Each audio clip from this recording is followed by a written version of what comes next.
Knock knock. Who's there? Hello दोस्तों, कैसे हैं आप सब लोग। आशा करता हूँ आप सब ठीक ही होंगे। आज मैं आपको खोए हुए बुद्ध से मिलाने लेकर जा रहा हूँ, तो इस वीडियो के अंत तक मेरे साथ बने रहिए। पिछले एपिसोड में हमने नास्तिकवाद और जैन धर्म को समझा और आज हम बुद्धिज़्म के बैकग्राउंड को जानेंगे और बुद्धिज़्म को लेकर समाज में काफ़ी सारे भ्रम फैले हुए हैं, तो इसे भी तार्किक रूप से समझने की कोशिश करेंगे। लास्ट एपिसोड में विशाल सर ने एक काफ़ी अच्छा सवाल पूछा था। इसका जवाब मैंने कमेंट सेक्शन में लिखा हुआ है, तो मैं सभी व्यूवर्स को कहना चाहूँगा कि आप भी इसे ज़रूर पढ़ें। प्रोत्साहन देने के लिए धन्यवाद करता हूँ।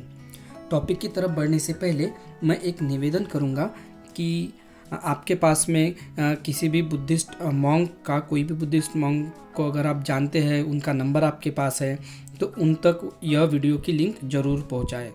यह वीडियो उन तक ज़रूर पहुँचाएँ।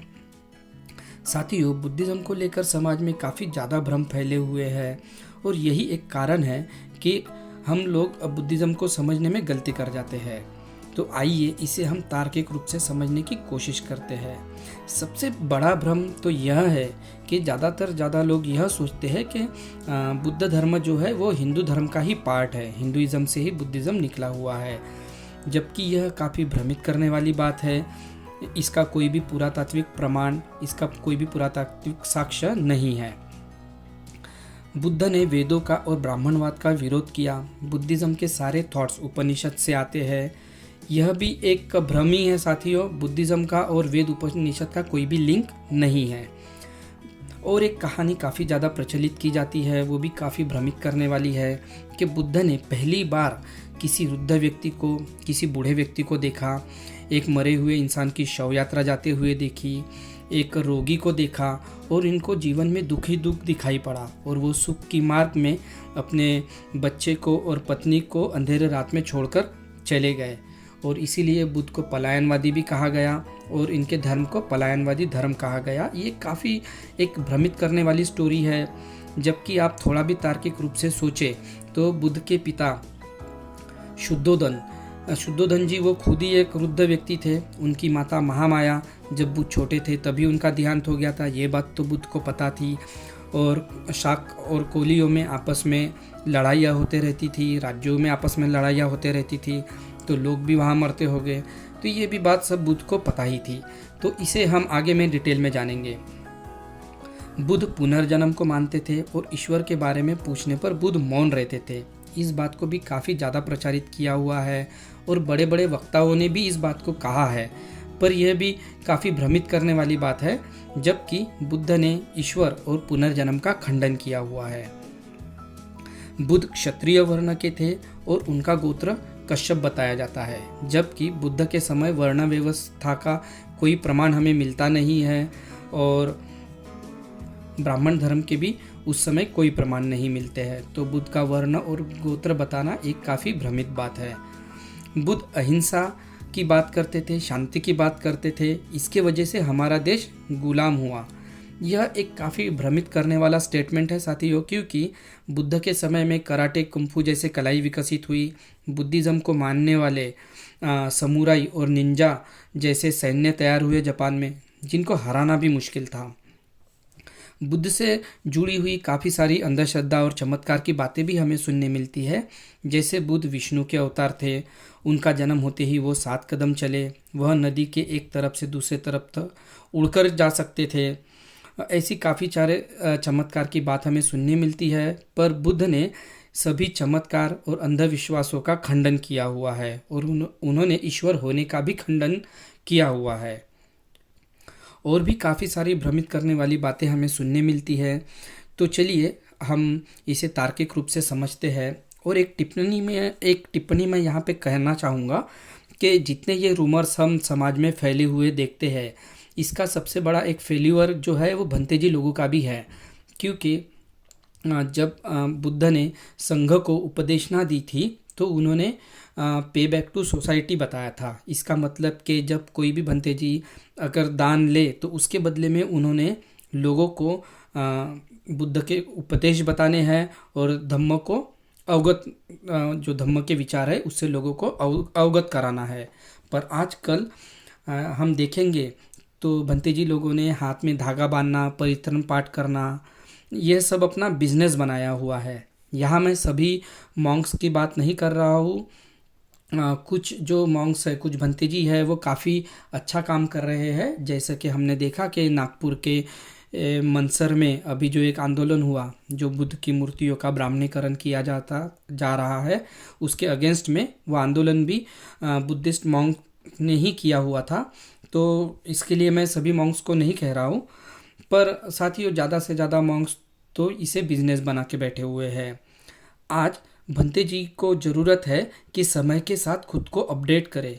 जो इतिहास में नए नए बदलाव हो रहे हैं, इसका अभ्यास करें, इसकी खोज करें और लोगों को इससे अवगत कराएं। चलिए साथियों, अब हम आगे बढ़ते हैं और थोड़ा बैकग्राउंड को समझने की कोशिश करते हैं।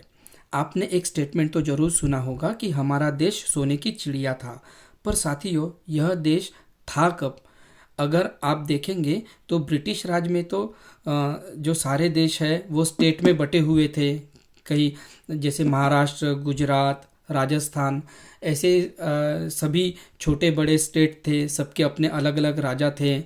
आज़ादी के समय में सभी राज्यों को जोड़कर एक देश बनाया गया, रिपब्लिक ऑफ इंडिया। पर यह बात भी सही है कि यह देश तो था और सोने की चिड़िया भी था। आज का श्रीलंका, बांग्लादेश, पाकिस्तान, अफगानिस्तान तक हमारे देश की सरहद थी, जिसे आज हम अखंड भारत भी कहते हैं। तो आइए जानते हैं अखंड भारत के बारे में। आप स्क्रीन पर एक मैप देख रहे होंगे। यह वही अखंड भारत है जो मौर्यों के शासन में बनाया गया था। सम्राट अशोक ने इतना बड़ा राज्य बनाया था और ये पूरा राज्य जम्बू द्वीप के नाम से जाना जाता था।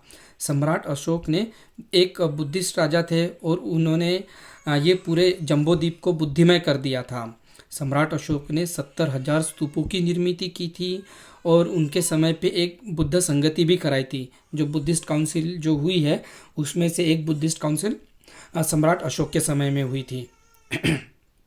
और बुद्धिज़्म का इतना प्रभाव बढ़ गया था कि जब कुषाण वंश में मूर्तिकला भारत में आती है तो सारी बुद्ध की मूर्तियाँ बनने शुरू होती है। अवलोकितेश्वर बुद्ध की मूर्तियाँ बनने शुरू होती है, जिसमें मूर्तियों के 2-3 हाथ हो, 5-6 हाथ हो, 2-3 सर हो, हर हाथ में कुछ ना कुछ औजार हो।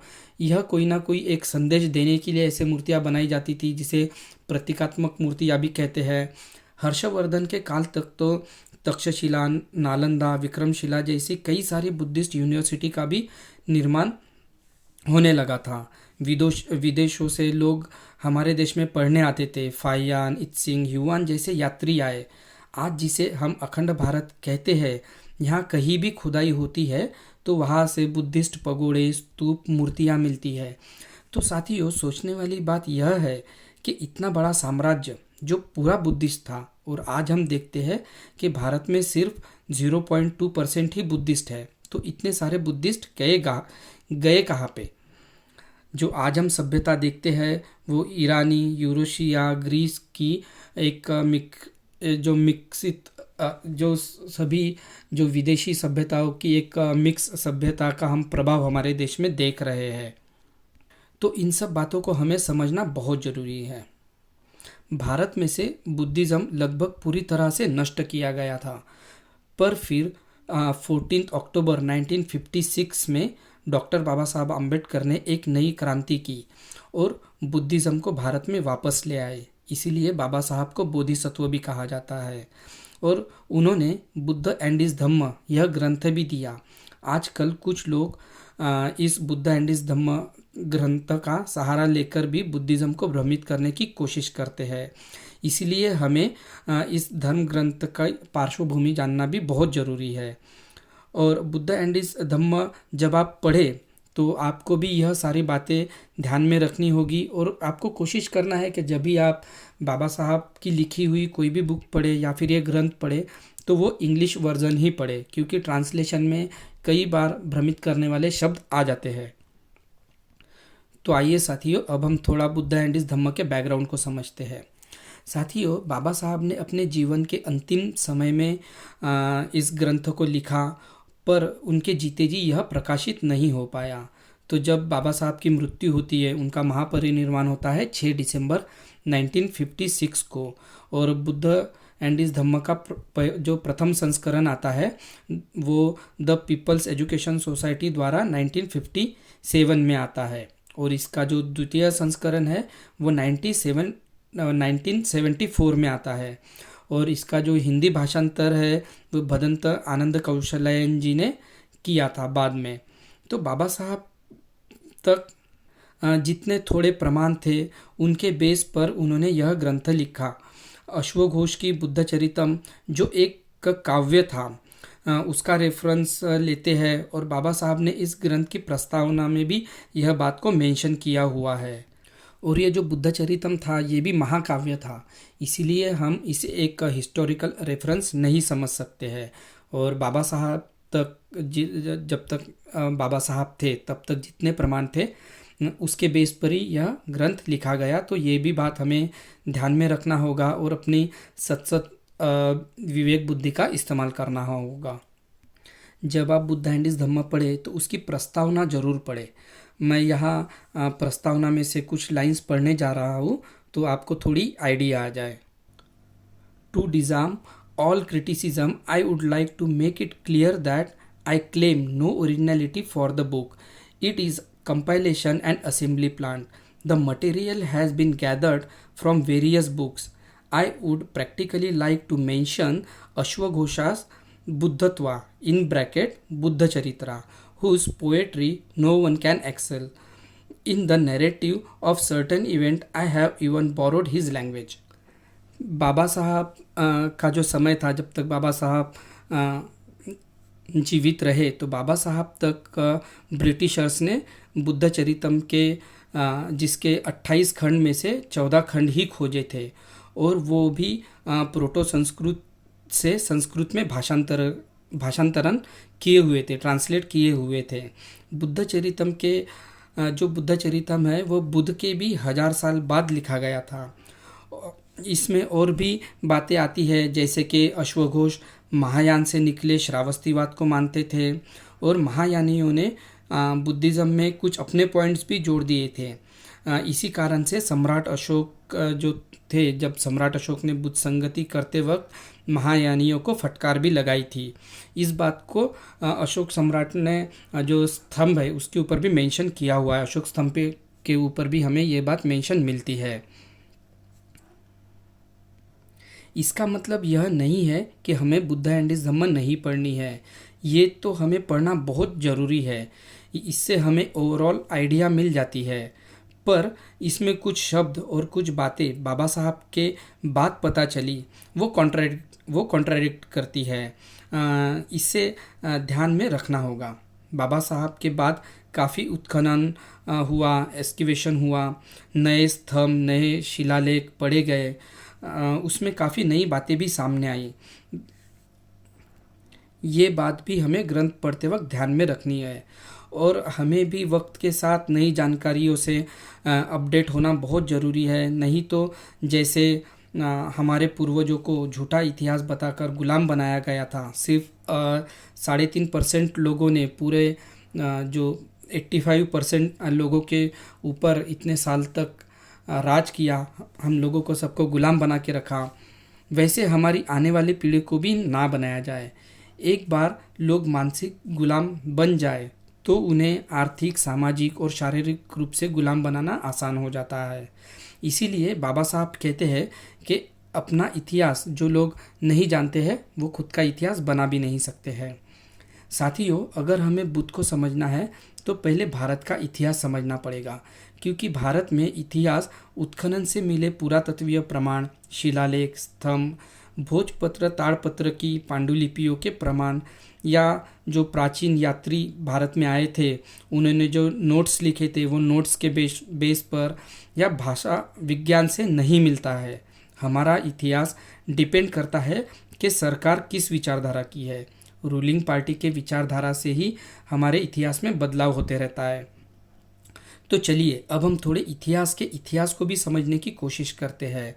और यहाँ एक डिस्क्लेमर देना चाहूँगा, अगर आप कॉम्पिटिटिव एग्ज़ाम का प्रिपरेशन कर रहे हैं या हिस्ट्री आपका सब्जेक्ट है तो आप वहाँ पर यही जवाब लिखिए जो आपको टेक्स्ट में पढ़ाया जाता है, क्योंकि हमारे देश में सवाल पूछना और लॉजिक करना के लिए सख्त मनाही है।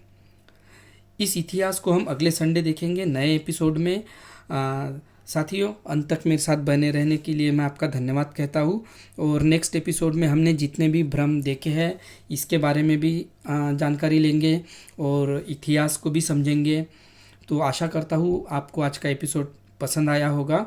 साथियों, आप व्यूज़ काफ़ी कम आ रहे हैं, तो मेरी रिक्वेस्ट है कि इसे एटलीस्ट 100 तक तो भी ले जाइए। इसे खूब शेयर कीजिए और सब्सक्राइब करना ना भूले, बेल आइकॉन दबा दे ताकि आपको जब भी नया एपिसोड आए तो आपको उसकी इन्फॉर्मेशन मिल जाए। और कमेंट करना ना भूले। मिलते हैं नेक्स्ट संडे, तब तक अपना ख्याल रखें। धन्यवाद।